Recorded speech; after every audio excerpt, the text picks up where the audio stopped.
जिस उपदेश से राम जी को राजकुमार भगवान राम बने, वो उपदेश आप सुन रहे हैं। कितना ऊंचा ग्रंथ है, इसको वाल्मीकि रामायण भी बोलते, योग वशिष्ठ महारामायण भी बोलते। राम तीर्थ ने इसी का बार बार अध्ययन किया था। ये आप भी शांत हो जाएंगे परमात्मा में, और दूसरों को भी शांति देने की क्षमता देने वाला ये सदग्रंथ है। इसको वेदांत का सिद्धांत ग्रंथ बोलते हैं। दूसरे होते प्रक्रिया ग्रंथ। ये करके फिर कब वो आचार्य बनो तब समझो, ये तो थोड़ा पढ़ो और फिर वही सिद्धांत की बात। तो बार बार योग वशिष्ठ महारामायण विचारने योग। ओम श्री सद्गुरु परमात्मने नमः। श्री वशिष्ठ जी बोले, हे राम जी, शुद्ध आत्मा में मूढ़ों ने सुख दुख की कल्पना की है, पर जो ज्ञानवान हैं उनको मन चित्त सुख दुख सब आकाश रूप शून्य है। वे देह से रहित चिदाकाश भाव को प्राप्त होते हैं। वे जरा मरण को नहीं प्राप्त होते और सब कार्य करते देख पड़ते हैं, परंतु हृदय से सदा कर्ता रूप है। जैसे जल और दर्पण में पर्वत का प्रतिबिंब पड़ता है परंतु उसे स्पर्श नहीं करता, वैसे ही ज्ञानवान को क्रिया नहीं स्पर्श करती। शरीर के व्यवहार में भी वह सदा निर्मल है। हे राजन, आत्मा स्थिर रूप है परंतु भ्रांति से चंचल भासित होता है। जैसे जल की चंचलता से पर्वत का प्रतिबिंब भी चंचल होता है, वैसे ही देहादिक से आत्मा चलता भासित होता है, परंतु आत्मा नित्य शुद्ध और अपने आप में स्थित है। जैसे घट के नाश से मिट्टी का नाश नहीं होता, वैसे ही देह के नाश से आत्मा का नाश नहीं होता। जैसे शुद्ध मणि में नाना प्रकार के प्रतिबिंब पड़ते हैं परंतु उनसे वह रंजित नहीं होती, वैसे ही आत्मा में मन इंद्रियां और देह दिखते हैं परंतु उसे स्पर्श नहीं करते। जैसे सब मिष्ट पदार्थों में एक ही मिठाई व्यापी है, वैसे ही सब पदार्थों में एक आत्म सत्ता व्यापी है। ओम श्री सद्गुरु परमात्मने नमः। श्री वशिष्ठ जी बोले, हे राम जी, सत ब्रह्म की भावना करो।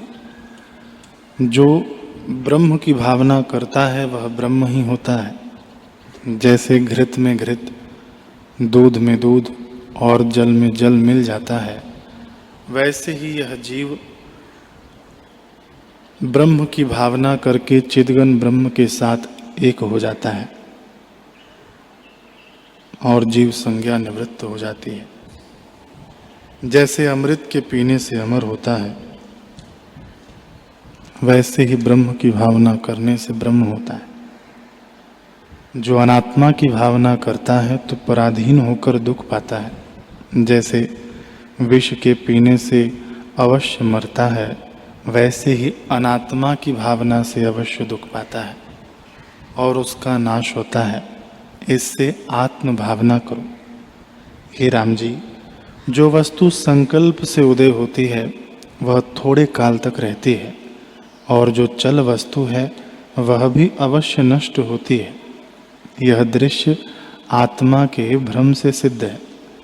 जैसे मृग तृष्णा में जल, सीपी में चांदी और आकाश में दूसरा चंद्रमा भ्रांति से सिद्ध है, वास्तव नहीं, वैसे ही अहंकार देह इंद्रियों से जो सुख प्रतीति होता है सो सब मिथ्या है। इससे दृश्य की भावना त्याग करके अपने अनुभव स्वरूप में स्थित हो रहो। जब आत्मा में स्थित होगे तब मोह को न प्राप्त होगे। जैसे पारस के स्पर्श से स्वर्ण हुआ तांबा फिर तांबा नहीं होता, वैसे ही तुम भी जब आत्मपद को जानोगे तब फिर इस मोह को न प्राप्त होगे कि मैं हूँ, यह मेरा है। अहम त्वम भाव तुम्हारा निवृत्त हो जाएगा और यह भावना न रहेगी। ओम श्री सद्गुरु परमात्मने नमः। मुनि बोले, हे राजन, जैसे द्रव्यता से जल ही तरंग भाव को प्राप्त होता है, वैसे ही चिन्मात्र ही संकल्प के स्फुरण से जीव होता है, और वह जीव संसार में कर्मों के वश भ्रमता हुआ भी अपने को करता देखता है, पर सर्वात्मा परब्रह्म करता हुआ कुछ नहीं करता। जैसे सूर्य के प्रकाश से सब चेष्टाएं होती हैं, परंतु सूर्य करता है, वैसे ही आत्मा की शक्ति से जगत चेष्टा करता है। जैसे चुंबक पत्थर के निकट लोहा चेष्टा करता है, वैसे ही आत्मा की चेतनता से सब देहादिक चेष्टा करते हैं, पर आत्मा सदा अकर्ता है। जैसे जल में तरंग उठते हैं, वैसे ही आत्मा में देहादिक प्रकट होते हैं। जैसे स्वर्ण में भूषणों की कल्पना होती है, वैसे ही आत्मा में मोह से सुख दुख कल्पित होते हैं, परंतु आत्मा में कुछ कल्पना नहीं। शुद्ध आत्मा में मूढ़ों ने सुख दुख की कल्पना की है, पर जो ज्ञानवान हैं उनको मन चित्त सुख दुख सब आकाश रूप शून्य है। वे देह से रहित केवल चिदाकाश भाव को प्राप्त होते हैं। वे जरा मरण को नहीं प्राप्त होते और सब कार्य करते देख पड़ते हैं, परंतु हृदय से सदा करता है। हे राजन, जैसे जल और दर्पण में पर्वत का जैसे जल और दर्पण में पर्वत का प्रतिबिंब पड़ता है, परंतु उसे स्पर्श नहीं करता, वैसे ही ज्ञानवान को क्रिया नहीं स्पर्श करती। शरीर के व्यवहार में भी वह सदा निर्मल है।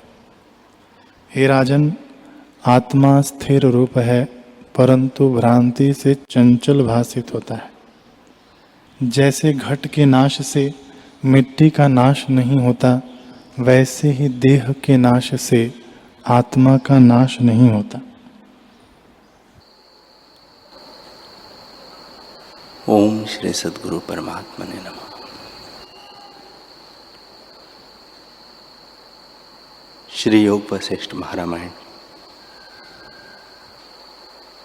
लीला ने कहा, हे भगवती, मैं बारंबार पूछती हूँ, तुम उद्वेगवान न होना। बड़ों का यह स्वभाव होता है कि जो शिष्य बारंबार पूछे तो भी खेदवान नहीं होते। अब मैं पूछती हूँ कि यह जगत क्या है और वह जगत क्या है? दोनों में कृत्रिम कौन है और अकृत्रिम कौन है? देवी बोली, हे लीले, तुमने पूछा कि कृत्रिम कौन है और अकृत्रिम कौन है, सो मैं पीछे तुझसे कहूंगी। लीला बोली, हे देवी, जहां तुम हम बैठे हैं वह अकृत्रिम है, और वह जो मेरा भर्ता का स्वर्ग है सो कृत्रिम है, क्योंकि सूर्य स्थान में वह सृष्टि हुई है।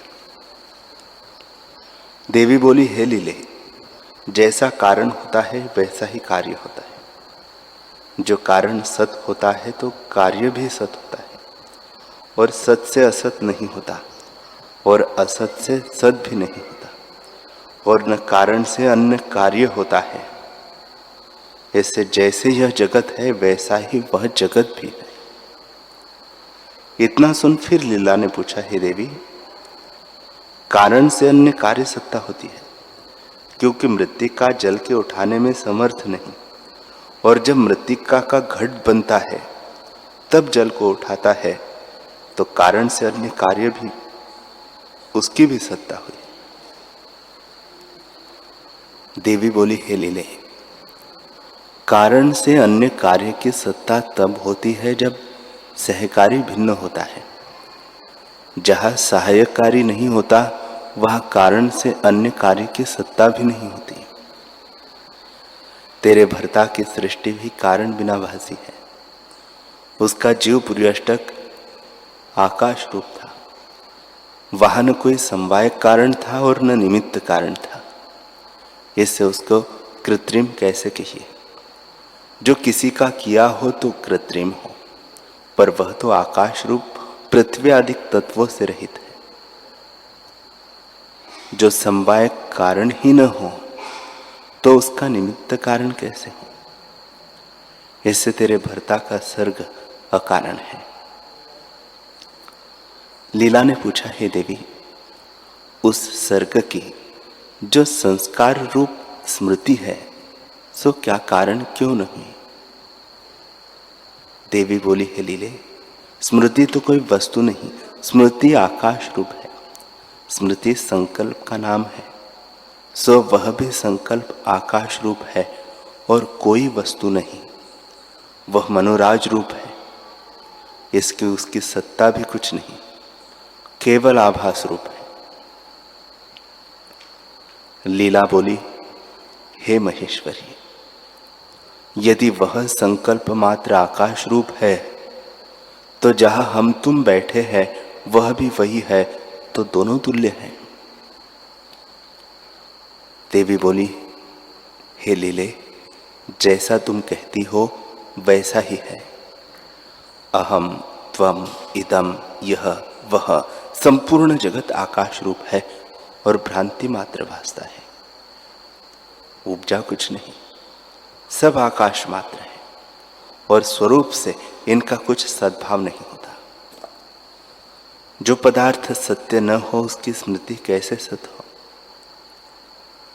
लीला बोली, हे देवी, अमूर्ति मेरा भरता था सो मूर्तिवत हुआ और उसको जगत भासने लगा, सो कैसे भासा?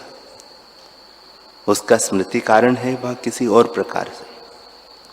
यह मेरे दृश्य भ्रम निवृत्ति के निमित्त मुझसे वही रूप कहो। देवी बोली, हे लीले, यह और वह सर्ग दोनों भ्रम रूप है। जो यह सत हो तो इसकी स्मृति भी सत हो, पर यह जगत असत रूप है। जैसे यह भ्रम तुमको भासा है सो सुनो। एक महाचिदाकाश है जिसका किंचन चिदणु है और उसके किसी अंश में जगत रूपी वृक्ष है। सुमेरु उस वृक्ष का थंभ है, सप्तलोक डाली है, आकाश शाखे है, सप्त समुद्र उसमें रस है और तीनों लोक फल है। सिद्ध, गंधर्व, देवता, मनुष्य और दैत्य रूप मच्छर उसमें रहते हैं और तारांगण उसके फूल है। उसी वृक्ष के किसी छिद्र में एक देश है और उसमें यह एक पर्वत है जिसके नीचे एक नगर बसता है। वहां एक नदी का प्रवाह चलता है और वशिष्ठ नाम एक ब्राह्मण, जो बड़ा मार्मिक था, वह सदा अग्निहोत्र करता था। धन, विद्या, पराक्रम और कर्मों में वशिष्ठ जी ऋषीश्वरों के समान था, परंतु ज्ञान में भेद था। जैसा खेचर वशिष्ठ का ज्ञान है, वैसा भूचर वशिष्ठ का ज्ञान न था। उसकी स्त्री का नाम अरुंधति था। वह पतिव्रता और चंद्रमा के समान सुंदरी थी और उसी अरुंधति के समान विद्या, कर्म, क्रांति, धन, चेष्टा और पराक्रम उसका भी था और चैतन्यता अर्थात ज्ञान और सब लक्षण एक समान थे। वह आकाश की अरुंधति थी और यह भूमि की अरुंधति थी। एक काल में वशिष्ठ ब्राह्मण पर्वत के शिखर पर बैठा था। वह स्थान सुंदर हरे तृणों से शोभायमान था। एक दिन एक अति सुंदर राजा नाना प्रकार के भूषणों से विभूषित परिवार सहित उस पर्वत के निकट शिकार खेलने के निमित्त चला जाता था। उसके शीश पर दिव्य चमर होता, ऐसा शोभा देता था मानो चंद्रमा की किरणें प्रसर रही है, और शीर पर अनेक प्रकार के छत्रों की छाया मानो रूपे का आकाश विदित होता था। रत्नमणि के भूषण पहरे हुए मंडलेश्वर उसके साथ थे, और हस्ती, घोड़े, रथ और पैदल चारों प्रकार की सेना जो आगे चली जाती थी, उसकी धूलि बादल होकर स्थित हुई। निदान नौबत नगारे बजते हुए राजा की सवारी जाती देख के वशिष्ठ ब्राह्मण मन में चिंतन करने लगा कि राजा को बड़ा सुख प्राप्त होता है, क्योंकि सब सौभाग्य से राजा संपन्न होता है। इस प्रकार राज्य मुझको भी प्राप्त हो। तब तो वह यह इच्छा करने लगा कि मैं कब दिशाओं को जीतूंगा और मेरे यश से कब दशों दिशा पूर्ण होंगी। ऐसे छत्र मेरे शीश पर कब डोरेंगे, चारों प्रकार की सेना मेरे आगे कब चलेगी।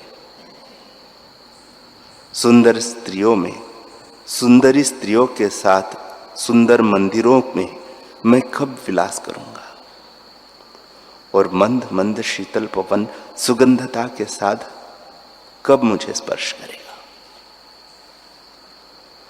हे लीले, जब इस प्रकार ब्राह्मण ने संकल्प को धारण किया और जो अपने स्वकर्म थे सो भी करता रहा कि इतने ही में उसको जरावस्था प्राप्त हुई। जैसे कमल के ऊपर बर्फ पड़ती है तो कुम्हिला जाता है, वैसे ही ब्राह्मण का शरीर कुम्हिला गया और मृत्यु का समय निकट आया। जब उसकी स्त्री भर्ता की मृत्यु निकट देख के कष्टवान हुई, तो उसने मेरी आराधना जैसे तूने की है और भर्ता की अजर अमरता को दुर्लभ जान के मुझसे वर मांगा कि हे देवी, मुझको यह वर दे कि जब मेरा भर्ता मृतक हो तब इसका जीव बाह्य न जावे। तब मैंने कहा ऐसा ही होगा।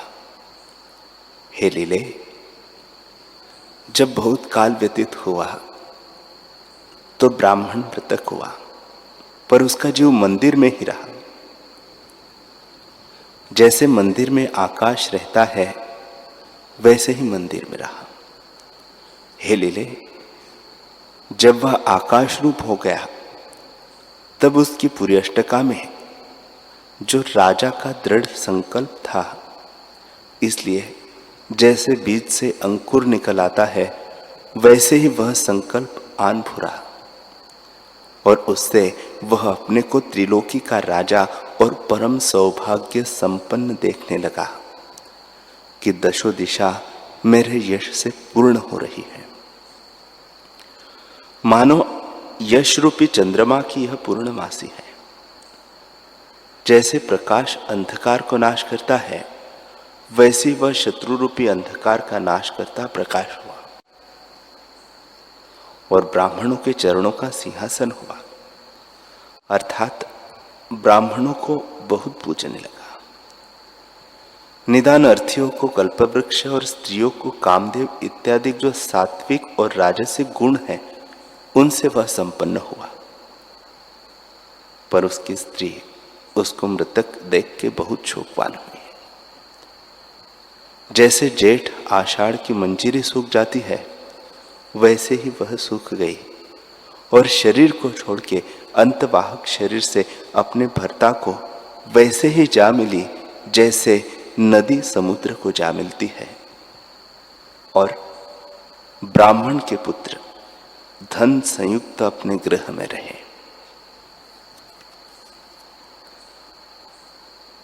उस ब्राह्मण को मृतक हुए अब 8 दिन हुए हैं कि वही वशिष्ठ ब्राह्मण तेरा भर्ता राजा पद में हुआ। अरुंधति उसकी स्त्री तो लीला हुई, जिनका कुछ आकाश, पर्वत, समुद्र, पृथ्वी और त्रिलोकी है। सो वशिष्ठ ब्राह्मण के अंतःपुर में एक कोने में स्थित है। वहां तुमको 8 दिन व्यतीत हुए हैं और अभी सूतक भी नहीं गया, पर यहां तुमने 60 सहस्त्र वर्ष राज्य करके नाना प्रकार के सुंदर भोग भोगे हैं। हे लीले, जिस प्रकार तूने जन्म लिया है सो मैंने सब कहा, पर वह क्या है? सब भ्रम मात्र है। जितना कुछ जगत तुमको भासता है सो आभास मात्र है, संकल्प से फुरता है, वास्तव में कुछ नहीं। हे लीले, जो यह जगत सत्य न हुआ तो इसकी स्मृति कैसे सत्य हो? तुम, हम और सब उसी ब्राह्मण के मंदिर में स्थित है। लीला बोली, हे देवी, तुम्हारे वचनों को मैं असत कैसे कहूं? पर जो तुम कहती हो कि उस ब्राह्मण का जीव अपने गृह में ही रहा, वहां हम तुम बैठे हैं और देश देशांतर, पर्वत, समुद्र, लोक और लोकपाल सब जगह उसी गृह में है, तो वह उसमें समाते कैसे है? ये वचन तुम्हारे ऐसे है जैसे कोई कहे कि सरसों के दाने में उन्मत्त हाथी बांधे हुए हैं, सिंहों के साथ मच्छर युद्ध करते हैं, कमल के डोडे में सुमेरु पर्वत आया है, कमल पर बैठकर भ्रमर रसपान कर गया और स्वप्न में मेघ गरजता है, चित्रामणि के मोर नाचते हैं और जागृत की मूर्ति के ऊपर लिखा हुआ मोर मेघ को गरजता देख करके नृत्य करता है। जैसे ये सब असंभव वार्ता है, वैसे ही तुम्हारा कहना मुझको असंभव भासता है।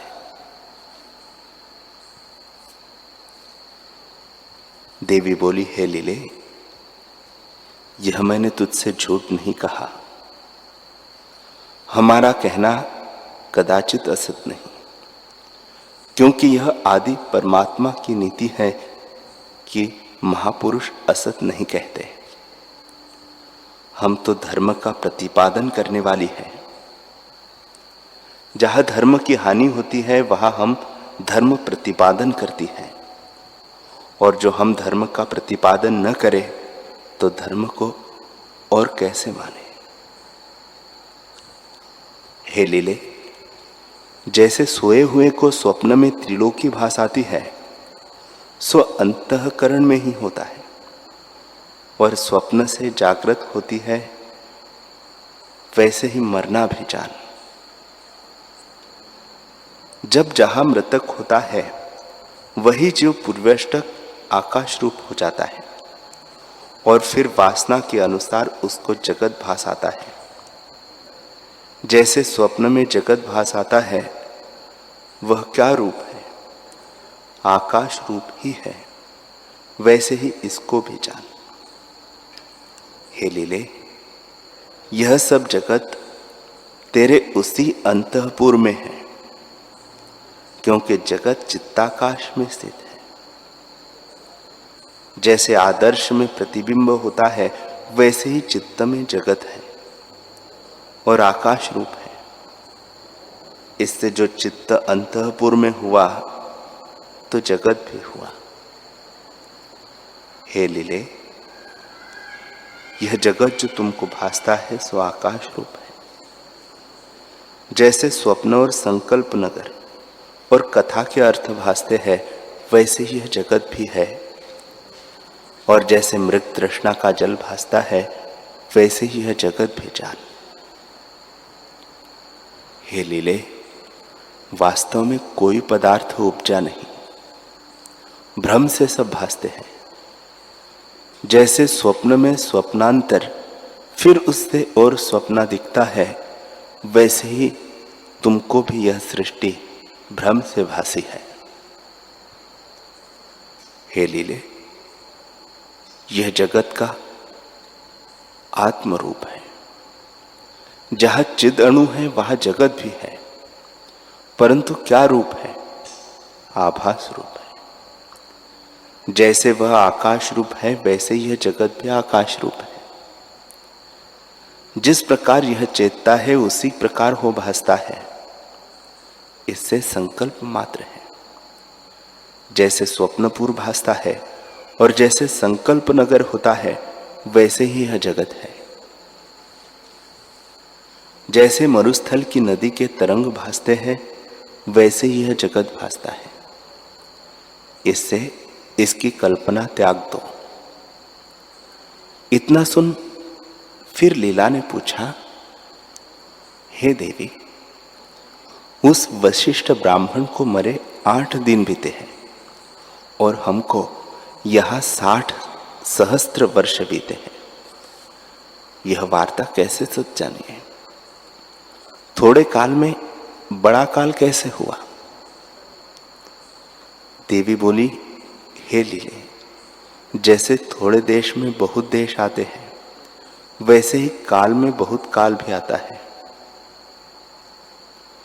अहंता ममता आदि जितना कुछ जगत है सो आभास मात्र है।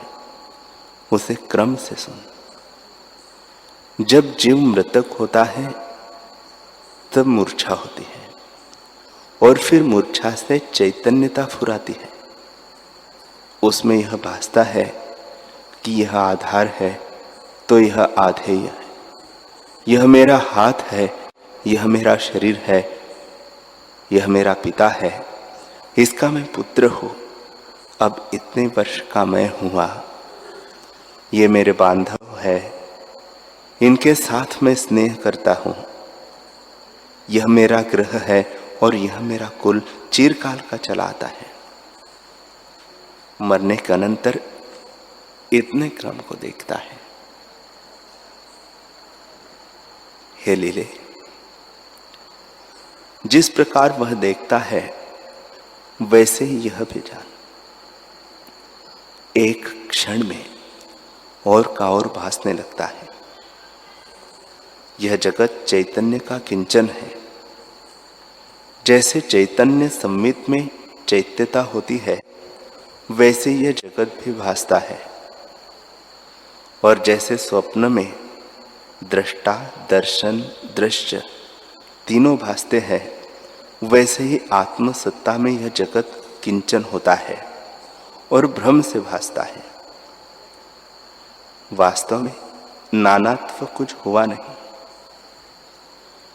जैसे स्वप्न में कारण बिना नाना प्रकार का जगत भासता है वैसे ही परलोक में नाना प्रकार का जगत कारण बिना ही भासता है। सो आकाश रूप है और मन के भ्रम से भासता है।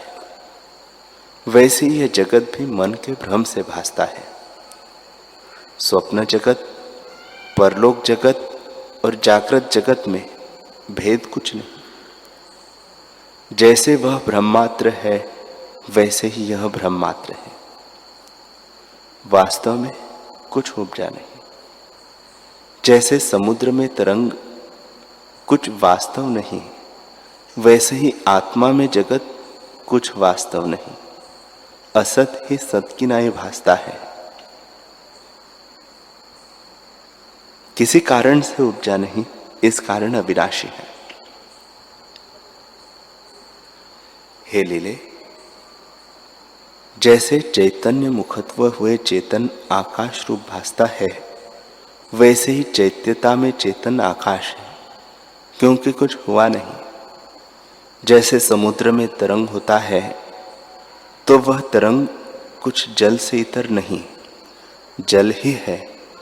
वैसे ही आत्मा में जगत कुछ इतर नहीं, बल्कि जल में तरंग किनाई हुई आत्मा में जगत नहीं। जैसे शशक के श्रृंग असत है वैसे ही जगत असत है, कुछ उपजा नहीं। हे लीले, जब जीव मृतक होता है तब उसको देश, काल, क्रिया, उत्पत्ति, नाश, कुटुंब, शरीर, वर्ष आदि नाना रूप भासते हैं, पर वे सब आभास रूप हैं। जिस प्रकार क्षण क्षण में इतने भास आते हैं, वैसे ही कारण बिना यह जगत भासित होता है, तो दृश्य और दृष्टा भी कोई न हुआ। देश, काल, क्रिया, द्रव्य, इंद्रिया, प्राण, मन और बुद्धि सब भ्रम से भासते हैं। आत्मा उपाधि से रहित आकाश रूप है और उसके प्रमाद से जगत भ्रम उदय हुआ है। हे लीले, भ्रम में क्या नहीं होता। जैसे एक रात्रि में हरिश्चंद्र को 12 वर्ष भ्रम से भासित हुए थे, वैसे यह भी थोड़े काल में बहुत काल भासा है। दो अवस्थाओं में और का और भासता है। स्वप्न में और का और भासता है और उन्मत्त से भी और का और भासता है। अभोक्ता आपको भोक्ता मानता है और भ्रम से उत्साह और शोक को इकट्ठा देखता है। किसी को उत्साह होता है और स्वप्न में मृतक भाव शोक को देखता है। बिछुड़ा हुआ स्वप्न में मिला देखता है और जो मिला सो आपको बिछुड़ा हुआ जानता है। काल और है, भ्रम करके और काल देखता है। इससे देखो, यह सब भ्रम मात्र है। जैसे भ्रम से यह भासता है, वैसे यह जगत भ्रम से भासता है, परंतु ब्रह्म से इतर कुछ नहीं। इससे न बंध है और न मोक्ष है। जैसे मीरच में तीक्ष्णता है, वैसे ही आत्मा में जगत है। जैसे थंभे में पुतलियां होती है, वैसे ही आत्मा में जगत है। और जैसे थंभे में पुतलियां कुछ हुई नहीं, ज्यों का त्यों है, और शिल्पी के मन में पुतलियां है, वैसे ही ब्रह्म में जगत है नहीं, पर मन रूपी शिल्पी में जगत रूपी पुतलियां कल्पी है। आत्मसत्ता ज्यों की त्यों नित्य, शुद्ध, अज, अमर अपने आप में स्थित है।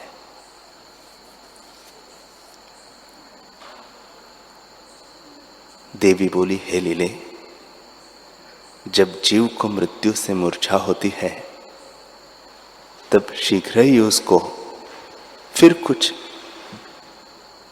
जन्म और देश, काल, क्रिया, द्रव्य और अपना परिवार आदि नाना प्रकार का जगत भास आता है, पर वास्तव में कुछ नहीं। स्मृति भी असत है। एक स्मृति अनुभव से होती है और एक स्मृति अनुभव बिना भी होती है, पर दोनों स्मृति मिथ्या है। जैसे स्वप्न में अपना देह देखता है, तो वह अनुभव असत है, क्योंकि वह कुछ अपने मरने की स्मृति से नहीं भासा, और उस मरण की स्मृति भी असत है। स्वप्न में कोई पदार्थ देखा तो जागृत में उसका स्मरण करना भी असत्य है, क्योंकि वास्तव में कुछ हुआ नहीं। इससे यह जगत अकारण रूप है, और जो है सो चिदाकाश ब्रह्म रूप है। न कुछ विदुरत की सृष्टि सत है और न यह सृष्टि सत है, सब संकल्प मात्र है। इतना सुन लीला ने पूछा, हे देवी, जो यह सृष्टि ब्रह्मात्र है, तो वह जो विदुरत की सृष्टि है, सो इस सृष्टि के संस्कार से हुई है, और यह सृष्टि उस ब्राह्मण और ब्राह्मण की स्मृति संस्कार से हुई है, तो ब्राह्मण और ब्राह्मणी की सृष्टि किसकी स्मृति से हुई है?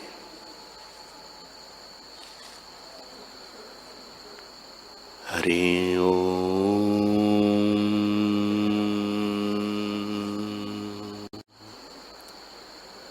हरि